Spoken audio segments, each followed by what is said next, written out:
Caríssimos e caríssimas, eu sou Daniel Nonato. Agradeço a você pela sua presença, pela sua audiência e, sobretudo, por ter me ouvido até aqui.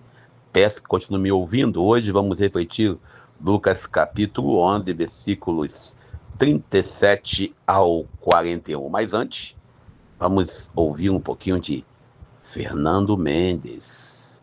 Sorte tem quem acredita nela.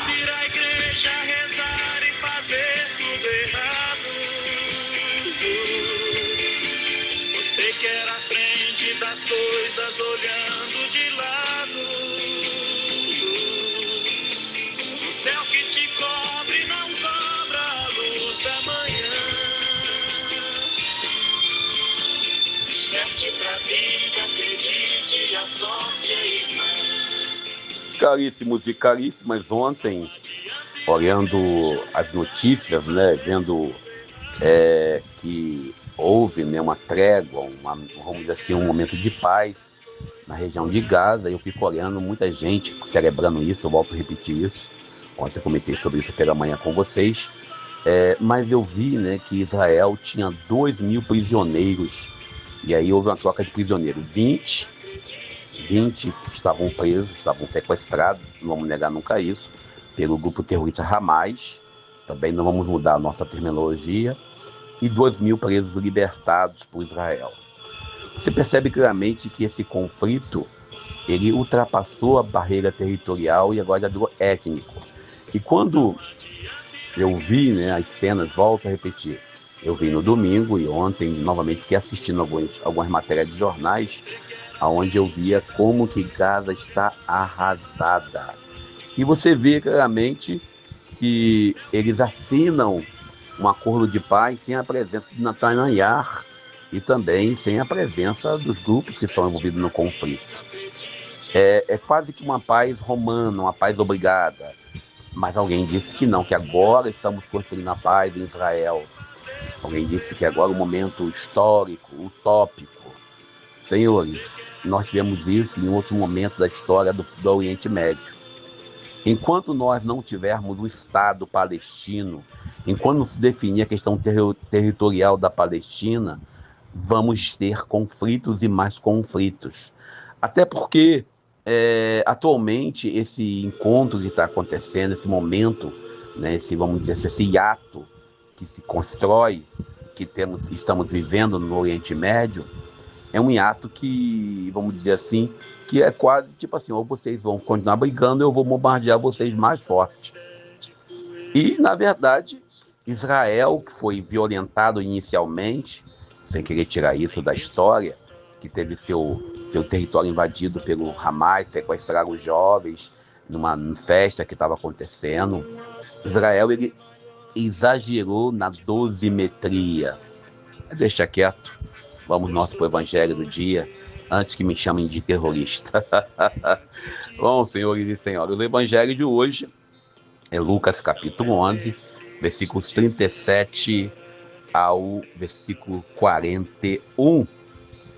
A gente vê que Jesus foi convidado para um banquete, e nesse banquete Jesus, ele não estava na época da Covid, ele não lavou as mãos, e isso gerou um espanto para o anfitrião.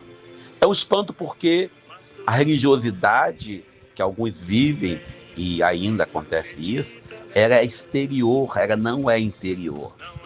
Eu lembro, até hoje, eu canto isso de vez em quando, eu estava numa missa na comunidade, há um tempinho atrás, e uma jovem maravilhosa, linda, desculpa eu falar assim, estava do lado da mãe, na hora da comunhão, a menina não quis ir comungar, falou, eu não vou comungar mais, eu não vou.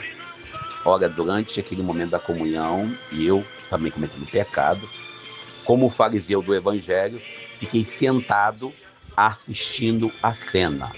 A mãe dando um belo de um sermão na filha, por qual motivo a filha não iria comungar. E dando um sermão pesado, falando com ela que ela fez de errado, que foi um pecado tão mortal que não podia comungar naquela missa. E a filha falou, mãe, eu não estou assim. Mas a mãe continuou o seu sermão, e eu também cometendo o pecado que não concordar com a mãe, porque eu estava ali julgando a mãe, julgando a atitude da mãe. Também não fui comungar naquele momento, porque assistindo aquela cena, uma cena assim, chata, e quem estava do lado da mãe da menina também ficou assistindo, né? Então, às vezes nós ficamos nessa observação do outro. Os fariseus estavam ali não para se alimentar, estavam ali para poder ver como Jesus se portava. Jesus ele foi convidado a comer com os pobres, ele foi convidado a ir na casa dos ricos, e ele nunca negou ir na casa de ninguém. Mas, quando ele ia na casa dos fariseus, geralmente ele é observado. Se olharmos bem ao nosso redor, isso sem querer ser radical, nós vemos muitas vezes os fariseus ainda em nossas igrejas. Hoje ainda temos. E nós temos os fariseus que são idólatras do dinheiro, dessas teologias da prosperidade.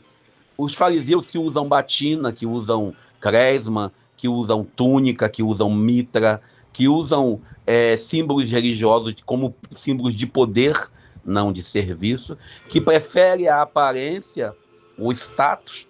Eu lembro até hoje de um certo bispo que disse para mim assim: não, eu vou usar essa casuga e essa roupa toda chique aqui, porque a comunidade também merece me ver vestido desse jeito.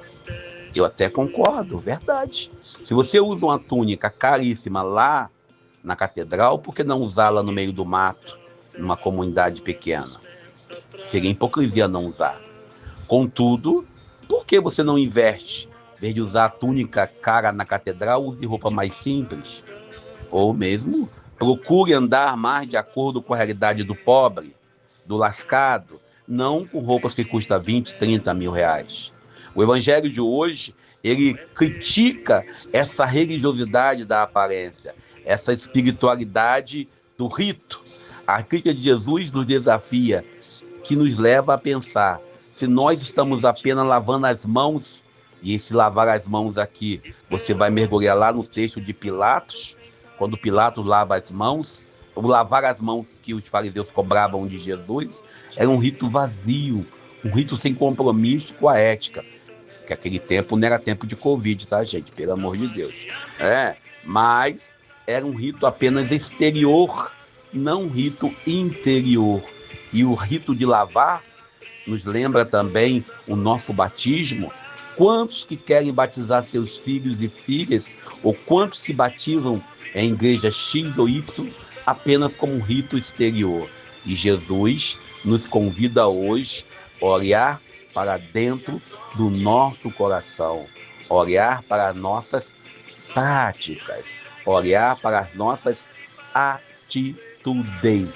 Infelizmente, muitas das vezes, nossas atitudes como igreja não é a atitude mais correta. Por exemplo, um cristão que diz: sou contra o aborto, mas defende a tortura e a pena de morte. É assim que funciona. Como que você, cristão, pode concordar com a pena de morte, com a tortura, e se dizer por a vida? O Papa Leão XIV disse isso outro dia.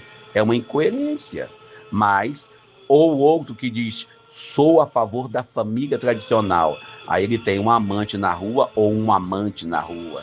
E aí, mas eu sou a favor da família tradicional.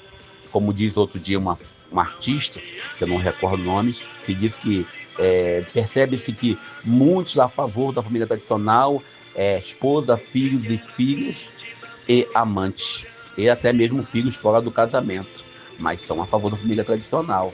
Então o evangelho de hoje é uma crítica ao fariseísmo moderno, a nossas atitudes de lavar as mãos como ritualismo, mas não purificar os corações, não mudar nossas atitudes.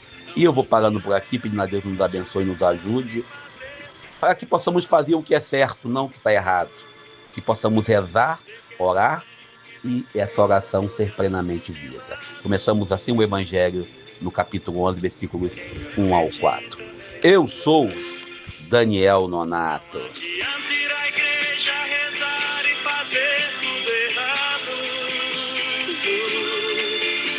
Você que era à frente das coisas olhando de lado.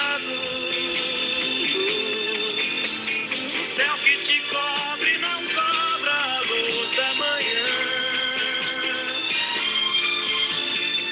Acredite pra vida, acredite, a sorte é irmã.